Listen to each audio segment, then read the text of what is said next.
ஹல்லேலூயா. வலதுகரம் உயர்த்தி குரல் எழுப்பி சொல்வோமா? ஹல்லேலூயா. இயேசுவுக்கே புகழ், இயேசுவுக்கே நன்றி, மரியே வாழ்க. இந்த பக்கம் மட்டும்தான் சவுண்ட் வருது.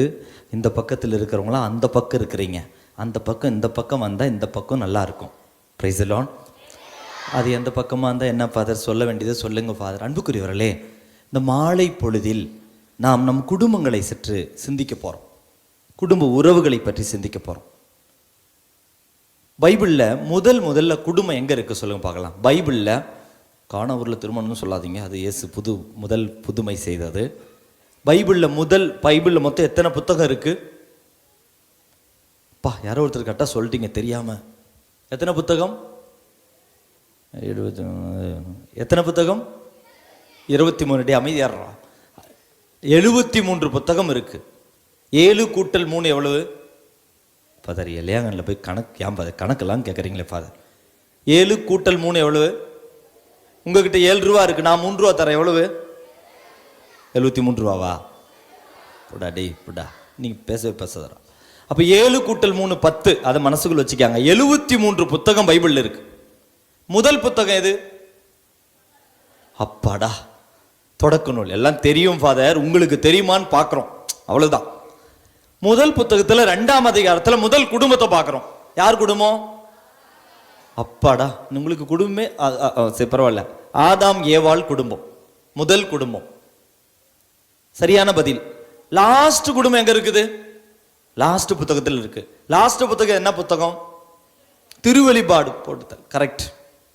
21ஆம் அதிகாரம், செகண்ட் லாஸ்ட்னு சொல்லுவாங்க. ஒரு அதிகாரத்துக்கு முன்னாடி திருவெளிப்பாடுல 22 அதிகாரம் இருக்கு. 21ஆம் அதிகாரத்தில் 2வது வசனத்தில் ஒரு குடும்பத்தை பத்தி சொல்றாங்க. யாராவது தெரியாம பைபிள் எடுத்துட்டு இருந்தா வாசிக்கலாம். அப்பொழுது அந்த அம்மாவை பாராட்டணும்பா. என்ன பார்வை, என்ன குரல் பாருங்க. அவங்களாம் பெரியவங்களாம் எடுத்துட்டு வராங்க. அப்பொழுது புதிய எருசலேம் என்னும் திருநகர் கடவுளிடம் இருந்து விண்ணகத்தை விட்டு இறங்கி வர கண்டேன். தன் மணமகனுக்காக தன்னையே ஆயத்தம் செய்து கொண்ட மணமகளை போல் அது இருந்தது. ஒரு மணமகன் மணமகளை பற்றி திருவெளிப்பாடு புத்தகத்துல 21ஆம் அதிகாரத்துல 2வது வசனத்துல பார்க்கிறோம். திருவெளிப்பாடு புத்தகத்துல மணமகன்னா யாரா இருப்பாங்க? இயேசு ஆண்டவர். மணமகள் யார் என்று கூறப்பட்டிருக்கிறது? எருசலேம், புதிய எருசலேம். விண்ணகத்திலிருந்து இறங்கி வர கண்ட ஒரு புதிய எருசலேம் மணமகள். நம்ம ஆண்டவர் மீது நம்பிக்கை வைக்கிற, ஆண்டவரில் நம்பிக்கை வைத்து வாழ்கிற, புதிய வாழ்க்கை வாழ்கிற நம்மை ஒவ்வொருவரையும் குறிக்கிறது. Price the Lord. அப்ப என்ன சொல்றேன்? ஒரு குடும்பத்தில் தொடங்கி இன்னொரு குடும்பத்தில் முடிவடைகின்றது தான் திருவிவிலியம். குடும்பங்களின் கதை தான் திருவிவிலியம். இயேசு எப்படி பிறந்தாரு? எந்த குடும்பத்தில் பிறந்தாரு? ஹலோ, இயேசுடைய அப்பா அம்மா பேர் என்ன? அன்னை மரியாள் சோக்கினம்மாளா? சேசு மாதிரி சாமி எங்களை ரட்சியுன்னு சொல்லுவாங்க. அவங்களாம் கரெக்டாக தான் சொன்னாங்க. இயேசுடைய அப்பா அம்மா பேர் என்ன? இயேசு மரி சூசை தான் திருக்குடும்பம். அந்த அம்மா கரெக்டாக தான் சொன்னாங்க. நீங்களாம் தூங்குறீங்களா கவனமா இருக்கிறீங்களான்னு பார்த்தோம். அப்ப இயேசு மரி சூசை. திரு விவிலியத்திலே பார்க்கிற எல்லா கதாபாத்திரங்களும் குடும்பத்தில் பிறந்தவர்கள். குடும்பத்தில் தான் இறைவன் ஆசிரை பொழிகிறான். ஆமா, அந்த தம்பி கரெக்டா சொல்லிட்டான். நானும் ஒரு குடும்பத்துல தான் பார்த்துட்டு இருக்கேன். எங்க குடும்பத்தை ஏன் பார்த்துட்டு விட்டீங்க? Price the Lord. அப்ப குடும்பங்களின் கதை தான் திருவிவிலியம். முதல் குடும்பம் ஆதாம் ஏவாள். ஆனால் ஆதாம் ஏவாள் குடும்பம் எங்கிருந்து உருவாச்சு? மலையில உருவாச்சா? மண்ணிலிருந்து கடவுள் படைச்சார். தனியா இருக்கிறது பத்தலன்னு சொல்லி அவனுக்கு இன்னொரு ஒரு துணையை கொடுப்பார். தொடக்க நூல் 1:28 இருக்கு. மனிதன் தனிமையாக இருப்பது நல்லது என்று தகுந்த துணையை கொடுப்போம். ஓகே. மண்ணிலிருந்து ஆதாம் உருவாக்கப்பட்டான். அவனுடைய மார்பு பகுதியில் இருந்து எலும்பை எடுத்து ஏவாளை உருவாக்கினார். மண்ணிலிருந்து படைக்கப்பட்ட குடும்பத்திற்கு மண்ணின் பண்புகள் இருந்துச்சு. அப்படின்னா என்ன தெரியுமா அர்த்தம்? கோவம் வந்தா சண்டை போட்டுக்குவாங்க. சந்தோஷமா இருந்தா ஐயோ எலும்பின் எலும்பே, தசையின் தசையே, ஐயோ உயிரே கரளே என்னது இதயமே அப்படின்னு சொல்லி அவங்களுக்கு பாசமா அணைச்சிக்குவாங்க. முதல் குடும்பத்தில் பலவீனங்களும் குறைகளும் இருந்தது. அதனாலதான் ஒரு தப்பு நடந்த உடனே ஆண்டவர் கேட்பார். முதல் பாவெல்லாம் விடுங்க, அந்த பாவத்துல பிரச்சனை வந்த உடனே ஆண்டவர் வந்து யாமா அப்படி பண்ணன்னு கேட்டதுக்கு அந்த அம்மா என்ன சொல்லும்? இல்ல ஆதாம்கிட்ட கேட்பார், நீ ஏப்பா அப்படி பண்ண? ஆதாம் என்ன சொல்வாரு? எனக்கு தெரியாது, என் பொண்டாட்டி கேள். பொண்டாட்டி கூப்பிட்டார், ஏமா நீ எதுக்குமா பண்ண? எனக்கு தெரியாது, பாம்ப கேள். ஆதாம் சொன்னார், எனக்கு தெரியாதுன்னு மட்டும் சொல்ல, நீ கொடுத்த பாரு, எனக்கு நீ கொடுத்த பாரு அவளை, அவ தான் காரணம். சந்தோஷமா இருக்க சொன்னாரு, ஏ வா. அப்படிதான் ஏவாள்னு பேர் வந்துச்சுங்க. பிடிக்கல, சரி வேண்டாம் விடுங்க, உங்களுக்கு பிடிக்கலன்னா சொல்ல. எலும்பின் எலும்பு நீதான், என் தசையின் தசை, என் மூச்சின் மூச்சு நீதான் அப்படின்னார். அப்போ புதிய குடும்பத்திற்கு, இந்த மண்ணில் உருவாக்கப்பட்ட குடும்பத்திற்கு பலவீன நேரங்கள் இருந்தது, பாவ சூழல்கள் இருந்தது, குறை சொல்கின்ற பழக்கம் இருந்தது. ஆனால் லாஸ்ட் குடும்பம் சொன்ன பாருங்க, அது விண்ணக பண்பை கொண்ட குடும்பமா இருந்துச்சு. இயேசு மணமகனாக விசுவாசிகளாக இருக்கிற புதிய எருசலேமாக இருக்கிற நாம் ஒவ்வொருவரும் விண்ணகத்தில் இறங்கி வர கண்டார் என்று சொல்வார். அப்போ மண்ணக பண்பை கொண்ட குடும்பம் விண்ணக பண்பை கொண்ட குடும்பமாக மாறுவதற்கு விவிலியத்திலே 73 புத்தகங்கள் பயணிக்க வேண்டுமா? வேற ஒரு வார்த்தையில சொன்னா, நம்ம குடும்பமும் சாதாரண குடும்பம் தாங்க தொடக்கத்துல. ஆனால் விண்ணக பண்புகளை கொண்ட குடும்பமா மாறணும். அன்பையும் மன்னிப்பையும் இரக்கத்தையும் பாசத்தையும் பொழிய இறைவன் அழைப்பு விடுக்கிறார். Price the Lord. வலதுகரம் உயர்த்தி குரல் எழுப்பி சொல்வோமா? ஹalleluya. இயேசுவுக்கே புகழ், இயேசுவுக்கே நன்றி, மரியே வாழ்க. அப்படியே பைபிள்ல பாத்தீங்கன்னா நிறைய குடும்பம். ஆபிரகாமின் மனைவி பேர் என்ன? சாராள். ஆபிரகாம் சாராளுக்கு ஒரே ஒரு பையன், பையன் பேர் என்ன? ஈசாக்கு. ஈசாக்கின் மனைவி பெயர் என்ன? என்னப்பா எனக்கா? ரபேக்கா. ஈசாக்கு ரபேக்காவுக்கு எத்தனை பிள்ளைங்க? 2 பேரு, ரெட்டை குழந்தைங்க. ரெட்டை குழந்தைங்க பேர் என்ன? ஏசாவு, யாக்கோபு. யாக்கோபு 2வது பிறந்தான். யாக்கோபினுடைய மனைவி பெயர் என்ன? என்ன ஃபாதர், இந்த தலைமுறையை எங்க தலைமுறையே தாத்தம் பாட்டி தாத்தம் பாட்டி பேரே தெரியாது. லேயா ராக்கேல் 2 பேரு. அந்த காலங்க, ஐயோ அதை மட்டும் புடிச்சு வச்சுக்காதீங்க. அவங்களுக்கு 12 பிள்ளைகள். அந்த 12 பிள்ளைகள் இருந்துதான் இஸ்ராயல் 12 குலங்கள். யாக்கோபுக்கு இன்னொரு பெயர் தான் இஸ்ராயல். இஸ்ராயல் என்கிற இறை மக்கள் உருவாவதற்கு இறைவன் இப்படி இந்த குடும்பத்தில் இருந்துதான் தேர்ந்தெடுத்தார். குடும்பங்களின் கதை தான் திருவிவிலியம். அதில் இயேசு குடும்பத்தில் பிறக்கிறார். எந்த குடும்பம் கேட்கல, ஓகே, யூத குடும்பத்தில். ஆஹா, வெரி குட். அப்ப அன்புக்குரியவர்களே, திருத்தூதர்கள் எங்க வந்தாங்க? வானத்திலிருந்து யாராவது பறந்து வந்தாங்களா? சீமோன் அப்படியே இளையங்கனி மலையிலிருந்து அப்படியே கீழே இறங்கினாரு. வேற யார்? யோவான் அப்படியே சேத்துப்பட்டு மலையிலிருந்து கீழே இறங்கினாரு. இல்ல, எல்லாம் குடும்பங்களில் இருந்து வந்தார்கள். சரி விடுவோம். ஒரே ஒரு கேள்வி, இயேசு குடும்பங்களை சந்திச்சாரா இல்லையா? ஹலோ, இயேசு குடும்பங்களை சந்திச்சாரா இல்லையா? யார் யார் வீட்டுக்கெல்லாம் இயேசு போனார்? சக்கேய் வீட்டுக்கு போனார். சூப்பர். ஒருத்தர் ஒரு பதில் தான் சொல்லணும். நீ பைபிள் எடுத்து வந்துக்கிறமா, கெட்ட பழக்கம் அது.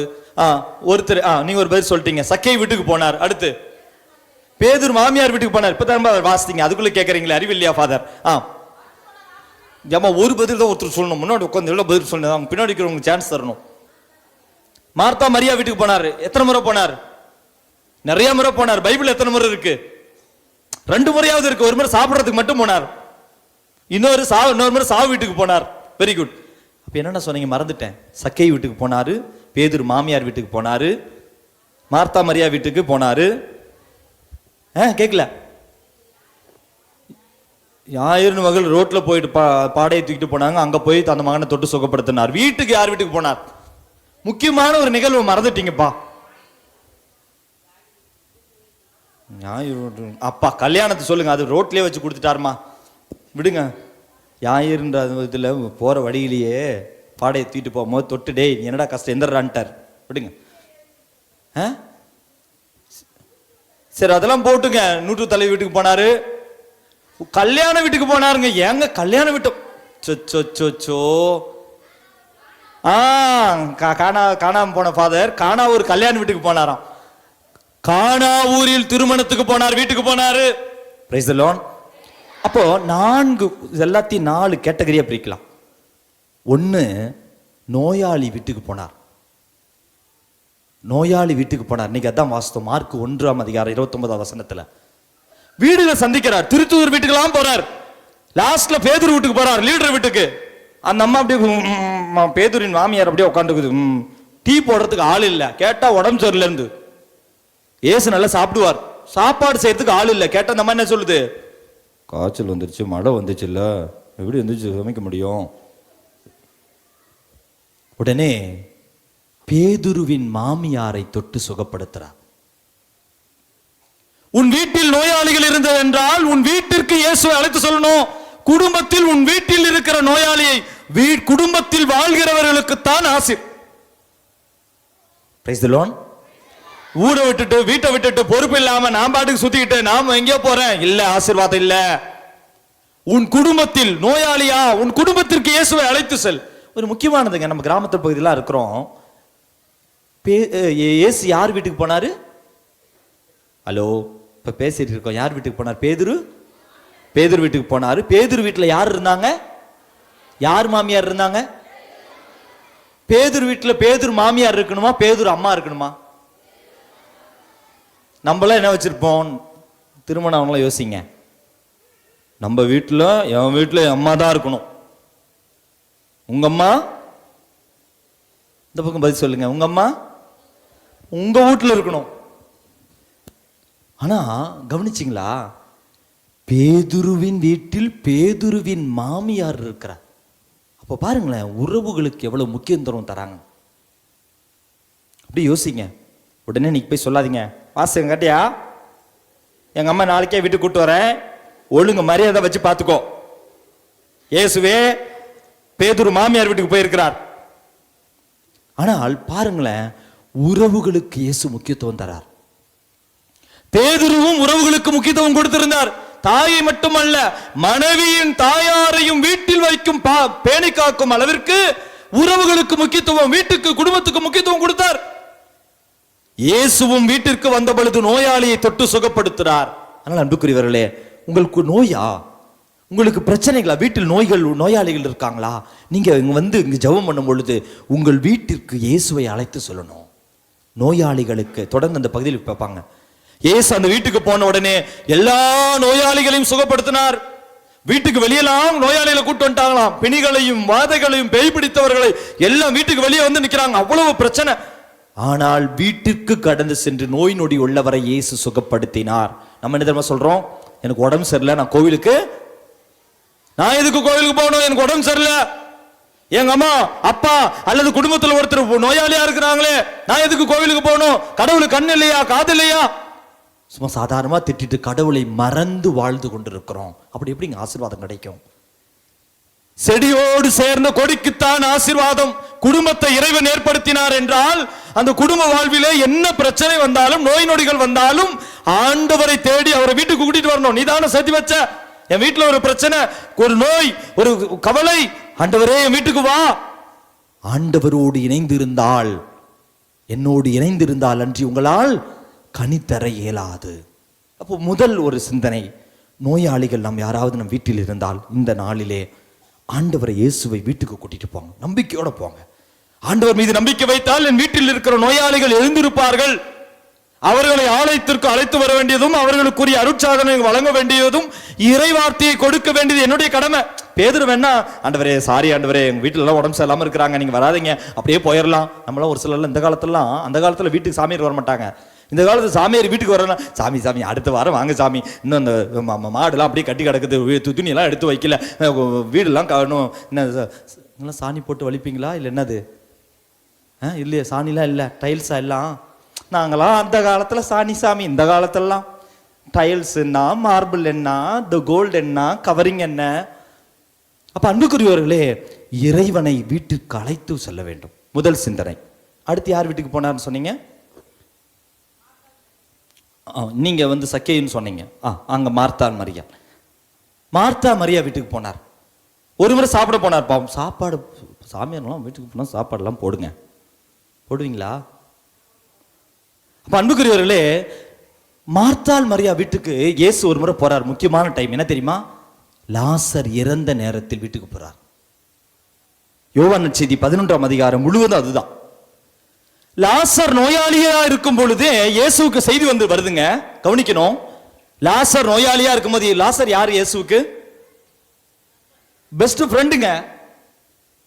நண்பனுடைய லாசர் வந்து இயேசுவனுடைய நெருங்கிய நண்பன். அப்பா உன் ஃப்ரெண்டு உடம்பு சரியில்லைப்பான்னு சொல்லி செய்தி வருது. இது கேட்ட உடனே இயேசு சொல்றாரு, இது நோயில போய் முடியாது, இது ஆண்டவருடைய மாட்சி வெளிப்படணும், அப்படியே இருக்கட்டும், நான் வரலன்னு சொல்லி உட்காந்துக்கிறார். 2 நாளுக்கு அப்புறம் தான் சொல்றாரு, இல்ல இப்ப போலாம். என்ன போலாம்? இப்ப போலாம், லாசர் இறந்து விட்டார் என்பதை உணர்ந்து இயேசு சொல்றார், இப்ப போலான்றார். இறந்த வீட்டுக்கு இயேசு வேற ஏதாவது இறந்த வீட்டுக்கு போயிருக்கிறாரா? இது ஒண்ணுதான். இங்க மற்றது பாடையில் எடுத்துட்டு போகும்போது என் மகள் தொட்டு சுகப்படுத்துறார். அப்ப அன்புக்குரியவர்களே, இறந்த வீட்டுக்கு இயேசு போறார். இயேசு போகும்போதெல்லாம் அடக்கம் பண்ணி 4 நாள் ஆயிடுச்சு. எத்தனை நாள் ஆச்சு? சாதாரணமா 3 நாள்ல யூதர்களுக்கு ஏதோ கொஞ்சம் உயிர் இருக்குன்னு நம்புவாங்க. 4 நாள்னா அழிவு போச்சுன்னு அர்த்தம். அப்ப யாரு நம்ம வீட்டுக்கு போவாங்க? உங்க வீட்டுல யாராவது இறந்துடுறாங்கன்னு வைங்க, ஒரு 4 நாள் கழிச்சு வீட்டுக்கு வராங்கன்னா என்ன அர்த்தம்? துக்கம் விசாரிக்க வந்தாங்க. வெரி குட்டுங்க. இந்த பக்கத்தில் இருக்கிறவங்க தான் எனக்கு கொஞ்சம் சப்போர்ட்டா இருக்கிறாங்க. 4 நாள் கழிச்சு தூரமா வந்து ஒருத்தர் சொந்தக்கார வீட்டுக்கு வராங்கன்னா உயிர்த்தல்வா வீட்டுக்கு வருவாங்க. இறந்தவங்களை உயிர்த்தல்வ செய்வா வீட்டுக்கு வருவாங்க. எதுக்கு வருவாங்க? நோயாளியா இருக்கும்போது, சாவர மாதிரி இருக்கும்போது அழுத்தி கிழித்து ஏதோ ஒன்று பண்ணலாம். குழியில கொண்டு போய் வச்சு 4 நாள் ஆச்சுன்னா வீட்டுக்கு வரவங்கன்னா, ஐயோ பரவாயில்ல, அப்படியா, சரிப்பா, நம்ம என்ன இருக்கலாம். நம்ம வீட்டுல அந்த ஒரு பாரம்பரியம் இருக்குல்ல, இறந்தா வந்து வீட்டுக்கு எத்தனை நாளைக்கு போறீங்க? ஜெபம் பண்றதுக்கெல்லாம் போவாங்களே, அதெல்லாம் அந்த காலம் ஃபாதர். நாங்களாம் அடுத்த நாளே எங்க வீட்டுக்கு விட்டு என் மாடு உண்டு, கண்ணு உண்டு, தோட்டம் உண்டு, நாங்க ஓடிடுவோம் ஃபாதர். சாதாரணமாக இறந்த வீட்டில் தொடர்ந்து போய் ஜெபம் செய்து ஆறுதல் சொல்லி இறைவன் கூட இருக்கிறான்னு சொல்லுவாங்க. யூதர்களுக்கு இப்படி ஒரு பழக்கம் இருந்தது. அதே ஒரு யோவான் நற்செய்தி 12ஆம் அதிகாரத்தில் அந்த பகுதியில் வாசித்தா தெரியும். பல யூதர்கள் மாத்தாவையும் மரியாளையும் ஆறுதல் கூறுவதற்காக அவர்கள் வீட்டுக்கு கடந்து சென்றார்கள். அப்பொழுது இயேசுவும் கடந்து சென்றார். அப்ப என்ன எதிர்பார்த்திருப்பாங்க? ஆறுதலான 2 வார்த்தை. ஹலோ, நீங்க சொல்லுவாங்க, நீங்க கேளுங்க. அப்ப ஆறுதலான வார்த்தை சொல்வதற்குத்தான் இயேசு வந்திருக்கிறாரு. மார்த்தா போய் சொன்னாங்க, கொஞ்சம் முன்னாடியே வந்து ஆயிருக்குமே ஆண்டவரே. மரியா அழுதுட்டு உட்கார்ந்து இருக்காங்க. அன்புக்குரியவர்களே, இயேசு இறந்த வீட்டிற்கு கடந்து சென்றது இறந்தவர்களுக்கு ஆறுதல் சொல்ல அல்ல, மாறாக இறந்த லாசரை உயிர்த்தெழ செய்ய. நம்ம குடும்பங்கள் அப்படியே யோசித்து பாருங்க. ஃபாதர், என் குடும்பத்துல இவரா, அவர்லாம் கோவில் பக்கம் வர மாட்டார் ஃபாதர். எங்க அப்பாலாம், என் தாத்தா, அவங்களாம் இல்ல ஃபாதர், அதெல்லாம் அந்த காலத்துல இருந்தே நாங்க கோயிலுக்கு போறதில்ல. அவருக்கு சொல்லி பிரயோஜனம் இல்லை. அவர் இருந்து என்ன, இல்லைன்னா என்ன. ஒரு சிலரை நாம் இப்படி ஓரம் கட்டி வைத்திருக்கிறோம். குடும்பத்தில் ஒரு சிலரை மதிக்காமல், அவமதித்து, ஆன்மீகத்திலும் அவர்களை சேர்க்காமல், அவர்களை ஏதோ ஒன்று ஒரு பொருட்டாக எண்ணாமல் குடும்பத்தில் வைத்துக் கொண்டிருக்கிறோமா? இறந்ததற்கு நிகராக ஒரு சிலரை வைத்திருக்கிறோமா? யோசித்து பாருங்க. நீ நினைக்கிற மாதிரி உனக்கு அவர்கள் ஒத்துழைப்பு தராத காரணத்தினால் அல்லது ஏதோ ஒரு காரணத்தை முன்னிட்டு உன் குடும்பத்திலும் உறவுகளிலும் இறப்புக்கு நிகராக ஒரு சிலரை நீ வைத்திருக்கிறாயா? கடவுளே நினைச்சாலும் முடியாது ஃபாதர். நம்ம சொல்லுவாங்க பாரு, இயேசு கல்லறிட்டு போவார், மார்த்தா பின்னாடி ஓடி வரும், கல்லறி திறக்க சொல்லுவாங்க. நம்ம ஐயோ வேண்டாம் சாமி, வேண்டாம் சாமி, ஸ்மெல் அடிக்கும் சாமி, வேண்டாம் சாமி, நம்ம சத்தம் போடும், வேண்டாம் என்று சொல்லும். அவன் இறந்து 4 நாள் ஆச்சு, ஆண்டவரே அங்க போவாத. நம்ம சொல்லுவோம் பாரு, நான் என்னதான் இருந்தாலும் என் வீட்டில் அவங்க கிட்ட பேச மாட்டேன் ஃபாதர். என் பக்கத்து வீட்டுக்கு இருக்கான், அன்னைக்கு அந்த ஒரு முறை மாடு போச்சாங்க, 2 புள்ள கடிச்சிருக்கோம். அந்த பொண்ணு என்ன பண்ணிச்சு தெரியுமா? என் கோழி அந்த பக்கம் போனோன்னு என்ன பண்ணாங்க தெரியுமா? பிடிச்சி குழம்பு வச்சு சாப்பிட்டாங்க சாமி. Price the Lord. என் கோழியை காணாம போயிருச்சு. 2 நாளுக்கு அப்புறம் பார்த்தா ரக்க கிடக்குதாங்க. 3ஆவது நாள் பார்த்தா ஏப்ப விட்டுட்டு வெளியே வராங்க. அன்புக்குரியவர்களே, ஒரு சிலரை உன் வாழ்வில், உறவு நிலையில், உன் குடும்பத்தில் இறந்தவருக்கு நிகராக மாற்றி வைத்திருக்கிறாய். இயேசுவை வீட்டுக்கு கூட்டிட்டு போய் பாரு. நீ நினைக்காத அற்புதத்தை இறைவனால் செய்ய முடியும். இறந்தவர்களை உயிர்த்தெழ செய்த ஆண்டவரால் உன் வீட்டிற்கு, நீ ஒண்ணும் முடியாது நினைச்ச உன் குடும்ப உறவுக்கு, உன் சொந்தத்திற்கு, உன் வாழ்க்கை துணைக்கு, உன் பிள்ளைக்கு ஒரு மறுவாழ்வை தர முடியும். நம்மளே என்ன பண்ணிக்கிறோம்? ஆண்டவரே உங்களால் இவ்வளவுதான் முடியும் ஆண்டவரே. ஃபாதர், உங்களால் இதை விட்டு தாண்ட முடியாது ஃபாதர். நீங்க நக்கலா சொல்வீங்க, தாண்டி பாருங்க ஃபாதர்னு. நம்மளே போட்டுக்கிறோம், ஆண்டவருக்கே நம்ம ஒரு பவுண்டரி போட்டுறோம். சாமி, நீ இதுக்கு மேலாம் வர முடியாது சாமி, என் வீட்டுக்காரெல்லாம் டச் பண்ற அளவுக்கு உனக்கு சக்தி இல்லை ஆண்டவரே. என் மாமியார், மை காட். நம்ம சட்ட திட்டம் போட்டு வச்சுக்கிறோங்க. ஆண்டவருக்கே பவுண்டரி, எல்லை வரைத்து வைத்திருக்கிறோம். ஒரு சிலர் சொல்லுவாங்க, ஃபாதர் என்ன வேணா செய்யறோம் ஃபாதர், என் மாமியார்கிட்ட பேசுற வேலை மட்டும் இல்ல. ஒரே வீட்டில் இருப்பாங்க, 2 பேரும் பார்க்கும்போது ஏங்க நல்லா இருக்கீங்களா, டே மவனேன்னு வாங்க. ஏன் தெரியுமா? நம்ம ஒரு வரைவரையை வைத்து வச்சுக்கிறோம். ஆண்டவரே இந்த உறவை மட்டும் உன்னால ஒன்றும் செய்ய முடியாது, நீயே சொன்னாலும் செய்ய மாட்டான் ஆண்டவரே. அதாங்க அர்த்தம். நீயே சொன்னாலும் ஆண்டவரே நீரே எனக்கு அழைப்பு விடுத்தாலும். ஒரு சிலர் இருக்காங்க, சொந்த வீட்டுக்கார்ட்ட பேசாதவங்க, பக்கத்து வீட்டுக்கார்ட்டெல்லாம் நல்லா கிரியா ஐயோ பேசுவாங்க, சொந்த வீட்டுக்கார்ட்ட பேச மாட்டாங்க. நீ எதுக்குடா சிரிக்கிற? சிரிப்பு வந்துச்சு, சிரிச்சம் பாத. அன்புக்குரியவர்களே, சொந்த பையன்கிட்ட பேச மாட்டாங்க, சொந்த அண்ணங்கிட்ட அது பேசாது, பக்கத்து வீட்டு அண்ணங்கிட்ட அண்ணனே சொல்லாது. சொந்த அண்ணன் நம்பரு, சொந்தக்கார நம்பரு அல்லது வீட்டுக்கார நம்பர்லாம் வீட்டில் ஃபோனில் இருக்காது. மற்றது தெரில எனக்கு, இளையங்கன்லாம் நல்ல மக்கள்.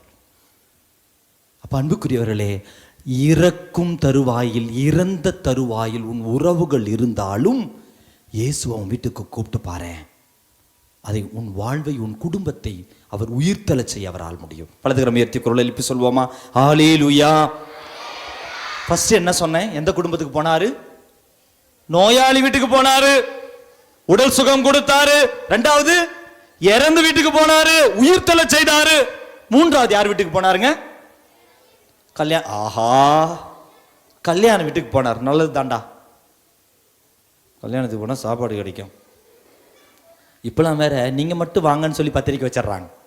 ஃபர்ஸ்ட்லாம் குடும்பத்தோட வாங்கினாங்க, இப்ப வைக்கும் போதே பிளான் பண்றாங்க. இறையாங்க நீ 2000 குடும்பம் இருக்குது, ஒரு குடும்பத்துக்கு ஒரு ஆள்னாவே 2000, 3 பேர் வந்தா 6000.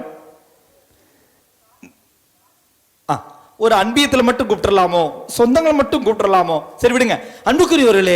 அதனால நம்ம ஒரு சில டைம்ல கல்யாணத்துக்கே கூப்பிடுறதில்ல, யாரை கூப்பிடுறோமோ இல்லையோ கடவுளையே கூப்பிடுறதில்ல. யோசித்து பாருங்களேன், உங்கள் மகிழ்ச்சியான வாழ்க்கை தருணங்கள்ல கடவுளை தேடி போறோமான்னு யோசித்து பாருங்களேன். இங்க வந்திருக்கிற பாதி பேர் மனசு கஷ்டமா இருந்திருக்கும், இல்ல கடவுளை தேடி வந்திருக்கீங்க, நல்ல மகிழ்ச்சியோட கூட வந்திருக்கலாம். எத்தனையோ பேர் மகிழ்ச்சியா கதை கால் மேல கால் போட்டு உட்காந்துக்கிட்டு இப்ப கீழே, எனக்கும் இதுக்கும் சம்பந்தமே இல்ல, இந்த கார்மேல் மாதாவுக்கும் இந்த இளையாங்கனிக்கு எனக்கும் தேவைக்கு நாங்க போவோம், எனக்கு இதுக்கு சம்பந்தமே இல்லைன்னு உங்க சம்பந்தங்கள்லாம் இல்ல. யோசித்து பாருங்க அன்புக்குரியவர்களே, மகிழ்ச்சியான தருணங்களிலும் உன் வீட்டிற்கு இறைவனை அழைப்பு விடுக்கணும். மகிழ்ச்சியான தருணங்களிலும் முதல் அழைப்பு இயேசுக்கு கிடைக்கணும். பாருங்க, அந்த கானா ஒரு திருமணத்திலே மிக மோசமாக போக வேண்டிய அந்த சூழலில் அந்த குடும்பமே இழிவுக்கு இட்டு செல்லப்பட்டிருக்கும். அன்னை மரியாளுக்கும் இயேசுவிற்கும் அவர்கள் மட்டும் அந்த குடும்பத்தில் இல்லை என்றால், அழைப்பு இல்லாமே அன்னை மரியாள் ஓடி வந்துட்டாங்க. யோவான் நற்செய்தி 2ஆம் அதிகாரம் 1 முதல் 11 வசனம். கானாவூரிலே திருமணம் ஒன்று நடந்தது. அன்னை மரியாள் அந்த குடும்பத்தில் அங்கு இருந்தார். இயேசுவும் சீடர்களும் அழைப்பு பெற்று இருந்தார்கள். ஒரு மார்க் வாங்குங்க, நல்ல மார்க் வாங்குங்க. சொல்லுவீங்களா? கடவுளுடைய கிருபையால நான் ஜெயிச்சிட்டேன், நான் கஷ்டப்பட்டு படிச்சு அப்படியே கண்ணில் எண்ணெயை ஊத்தி தண்ணியை ஊத்தி அப்படியே கண்ணே மூடாம இருந்து காலை 2 தண்ணீர் வச்சு நானே படிச்சேன். ஆனா ஃபெயில் ஆகி பாருங்க, படிச்சோம் அப்ப மட்டும் கடவுளுக்கு கண்ணு இல்லையான்னு வருவோம்.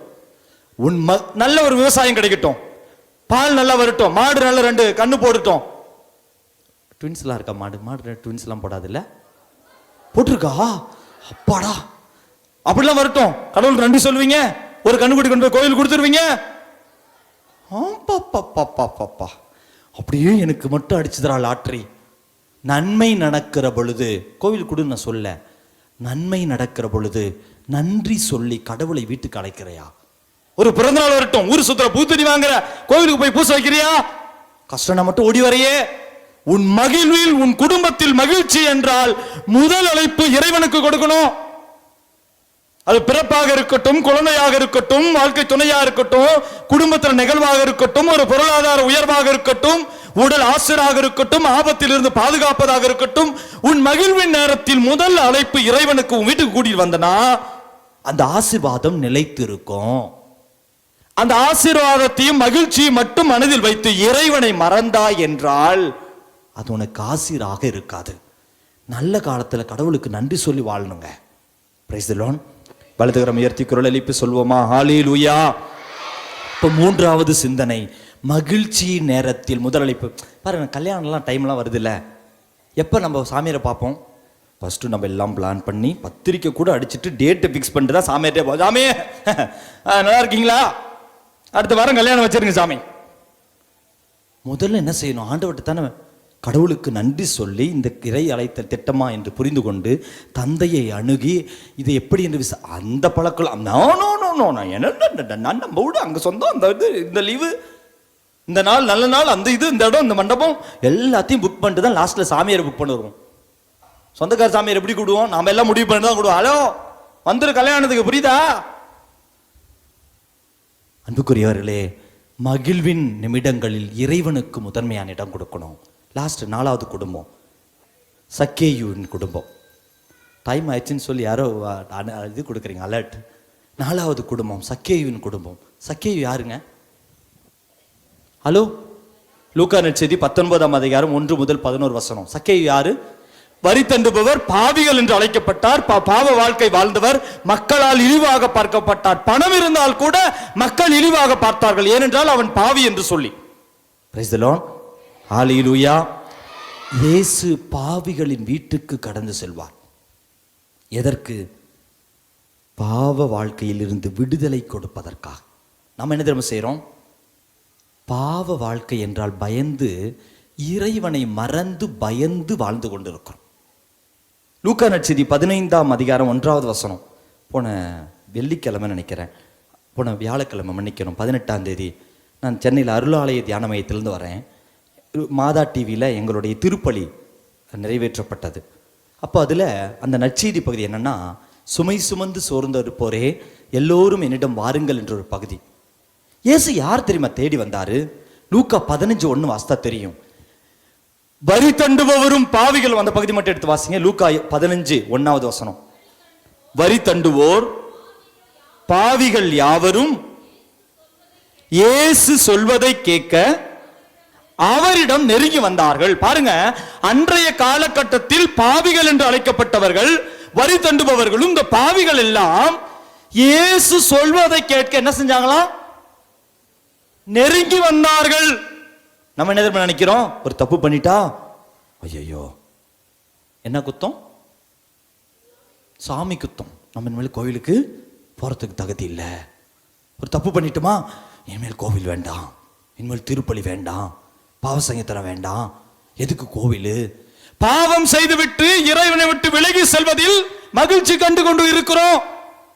ஆனா இயேசு விரும்புவது, இயேசுவின் காலகட்டத்தில் வரி தட்டுபவரும் பாவிகளும் இயேசுவை பார்த்தால் ஓடி வந்தாங்க. அவரது இரக்கத்தையும் அன்பையும் ஆசிரியம் பெற்றுக் கொள்வதற்கு ஓடி வந்தாங்க. அதாங்க லூக்கா 15:1 வசனம். வரி தண்டுபவரும் பாவிகளும் இயேசு சொல்வதை கேட்க நெருங்கி வந்தார்கள். இயேசு காலகட்டத்தில் இயேசுக்கு பெரிய பிரச்சனையா அதான் பரிசேயர் சொன்னாங்க. என்ன எப்ப பார்த்தாலும் பாவிகளை சுத்திக்கிட்டே இருக்கிற, எப்ப பார்த்தாலும் சமூகத்துல விளிம்பு நிலையில இருக்கிறவங்க பேசுற, ஏழைங்கிட்ட போய் பேசுற, படிக்காதவங்கிட்ட போய் பேசுற. ஆனால் அவர்கள் இயேசுவிடம் நெருங்கி நெருங்கி நெருங்கி வந்தார்கள். இயேசுவிடம் யார் நெருங்கி வருகிறார்களோ அவர்கள் வாழ்வில் பாவம் அவர்களை விட்டு தூர தூர தூரமா போயிடும். ஆனா நம்ம என்ன செய்யறோம்? பாவம் வருதுன்னு சொல்லிட்டு பாவத்தை கூட்டு பிடிச்சுக்கிட்டு கூட்டாளி ஆயிட்டு பாவ வாழ்க்கையில் ஊறி வாழ பார்க்கிறோம், இயேசுவை விட்டு விலகிறோம். அப்படி எப்படி ஆசீர்வாதம் கிடைக்கும்? இந்த சக்கேயு பாருங்க, சக்கேயு கூட பாவின்னு எல்லாரும் சொன்னாங்க. இவன் போய் யாருக்கு தெரியாம வேலை உட்காந்து இயேசுவை பார்க்கணும்னு ஆசைப்பட்டான். இயேசுவை பார்க்க ஆசைப்பட்ட சக்கேயுவை இயேசு கூப்பிட்டு, வாப்பா என் வீட்டுக்கு, என் வீட்டுக்கு இல்ல உன் வீட்டுக்கு வாப்பா, இன்னைக்கு உங்க கூட சாப்பிடணும். போய் இயேசு கூட பிளானே இல்லைங்க. இயேசு கூட போய், சரி சக்கேயு கூட இயேசு போறார், போய் உட்காந்து சாப்பிட்றாரு. நல்லா சக்கேயுக்கு ஒண்ணுமே முடியல. நான் தான் பாவியே, ஒரு வார்த்தை கூட இவர் பாவின்னு சொல்லலையே, ஏன் கோவிலுக்கு வரலன்னு கேட்கலையே. நம்ம சாமியாரா இருந்தா ஏன் இப்படி இருக்கிறாரு, ஒண்ணுமே சொல்ல மாட்டேன்றாரு, இவனால முடியலங்க. இயேசு கூட இருந்தா தெரியாம நல்லவங்களாயிருவோம். ஒளி இருக்கிற இடத்தில் இருளுக்கு இடம் இல்லை. இயேசு நம்ம வாழ்க்கையில் இருந்தா பாவம் நம்மளை விட்டு தானா ஓடி போயிடும். பிரைஸ் தி லார்ட், ஹalleluya. பாருங்க, இயேசு கூட வந்து இயேசு சாப்பிடும் போது இவனால கை காலெல்லாம் நிக்க முடியல, சும்மா எந்திரிக்கிறான். ஆண்டவரே,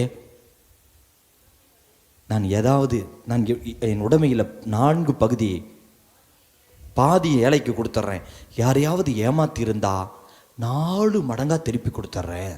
பாருங்க, பெரிய மனமாற்றம். இயேசு உன் வீட்டிற்கு வந்தால் உனக்கும் உன் வீட்டில் இருப்பவர்களுக்கும் மனமாற்றம்.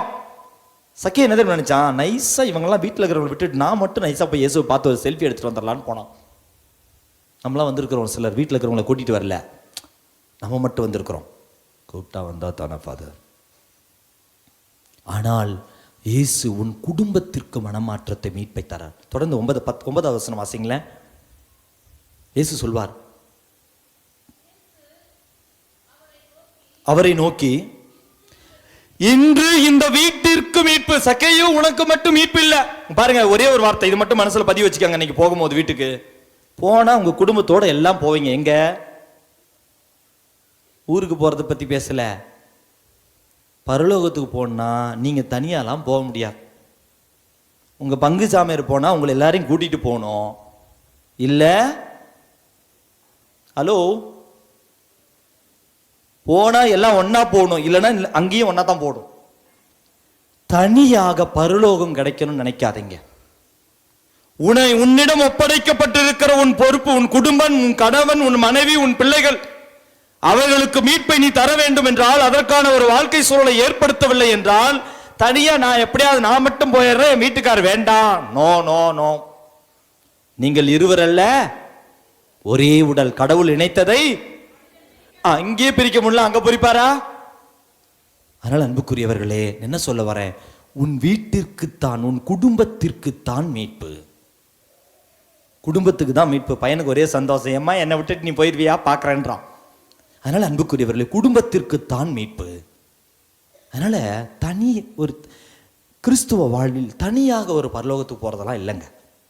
உன்னை சார்ந்தவர்களோடு சேர்ந்து நீ வாழ்ந்து உன் குடும்பத்தாரையும் மீட்பிற்கு அழைத்து செல்லணும். அதான் சொன்னேன், பங்கு சாமியார் போனார்னா பரலோகம், பங்கு மக்கள் எல்லாம் போவோம். அவரை போய் செக் பண்ணாதீங்க, நம்மளை செக் பண்ணுங்க. வீட்டில் ஆரம்பிப்போம் அந்த மீட்பு பகுதியை. அன்புக்குரியவர்களே, மீட்பு உன் குடும்பத்திற்கு, மனமாற்றம் உன் குடும்பத்திற்கு. நீ பிறரை மன்னித்து இயேசுவை உன் வீட்டிற்கு கூட்டிட்டு போவேன். உன் கணவரை, உன் பிள்ளைகளை அங்கு நட்புறவை ஏற்படுத்தி பாரு.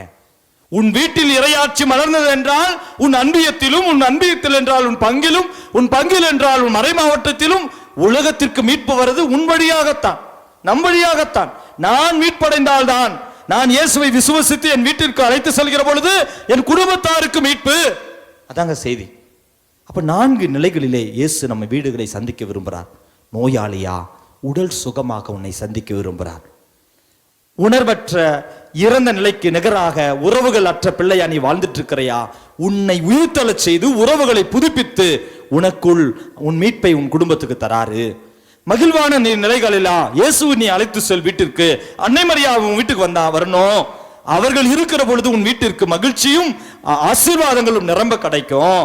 இறுதியாக பாவ வாழ்க்கையில் இருக்கிற பொழுது இயேசுவை விட்டு விலகி போவாத, மாறாக நெருக்கம் கொள்ள முயற்சி செய். பக்கமா வந்து பாரு, தானா உன் பாவங்கள் உன்னை விட்டு ஓடி ஓடி போகும். நீ கடவுளுக்குரிய பிள்ளையாக. தொடர்ந்து அடுத்த வசனம் 10வது வசனத்துல, நீரும் ஆபிரகாமின் மகனே, இழந்து போனதை தேடி மீட்கவே மானிட மகன் வந்து இருக்கிறார். நம்ம இழந்து போன வாழ்க்கையில சந்தோஷத்தை, அமைதிய, மகிழ்ச்சிய, உடல் நலத்தை திரும்பி தருவதற்காகத்தான் அன்பு பிள்ளையே ஆண்டவர் இந்த நாளில் உங்களை இந்த இடத்திற்கு அழைத்து வந்திருக்கிறார். தொடர்ந்து திருப்பலியில் ஜெபிக்கிற பொழுது ஒரே ஒரு சிந்தனை, ஏதாவது நம்ம இழந்திருந்தோம்னா வீட்டில், அது ஆன்மீக காரியமா இருக்கலாம், நட்புறவா இருக்கலாம், ஒரு சிலரை வெறுத்து ஒதுக்கியதா இருக்கலாம், நோய் நொடிகள் காரணமாக நம்பிக்கையற்ற பிள்ளையா இருக்கலாம், பாவ வாழ்க்கையில் வாழ்ந்து கொண்டிருக்கிற பிள்ளை, எதுவாக இருந்தாலும் நான் பலியிலே ஒப்பு கொடுப்போம். உன் வீட்டிற்கு நீ தனியா போகக்கூடாது, இயேசுவை கூட்டிட்டு போகணும். இன்று வீட்டிற்கு உன் வழியாக உன் வீட்டிற்கு மீட்பு கிடைக்கணும். அனைவரும் எழுந்து நிற்போம். திருப்பலியில் வாசித்த கருத்துக்களோடு நம் மனதில் உள்ள எல்லா கருத்துக்களையும் மனதில் வைத்து இந்த பலிப்பொருட்களோடு நம் ஜபங்களை ஒப்பு கொடுப்போம். காணிக்கை பாடல்.